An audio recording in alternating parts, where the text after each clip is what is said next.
One piece घालणं okay, पण बाकी कुठलं स्वातंत्र्य नसेल तर त्या स्वातंत्र्याचं काय करणार आहात तुम्ही? त्यापेक्षा तुम्हाला विचारांचं स्वातंत्र्य आहे का? तुम्हाला तुमचं म्हणणं मांडायचं स्वातंत्र्य आहे का?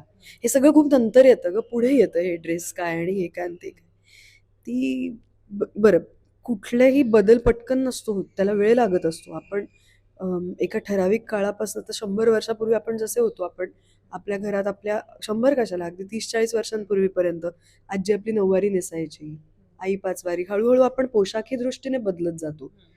जसा जसा काळ बदलतो तसं आपण पोशाखाच्या पलीकडे सुद्धा एक व्यक्तिमत्व आहे ना आपलं, बाई म्हणून. ते ग्रूम करायला, ते फुलवायला, तिथे आपलं म्हणणं मांडायला आपल्याला स्कोप आहे का नाहीये? तिथे आपल्याला आपली रिलेशन्स, आपली नाती वाव देतायत की नाही, हा जास्त महत्त्वाचा मुद्दा आहे त्यातला, बाकी कुठल्याही गोष्टीपेक्षा. संपूर्ण व्हिडिओ पाहण्यासाठी माय महानगर मानिनी चॅनेलला जरूर भेट द्या.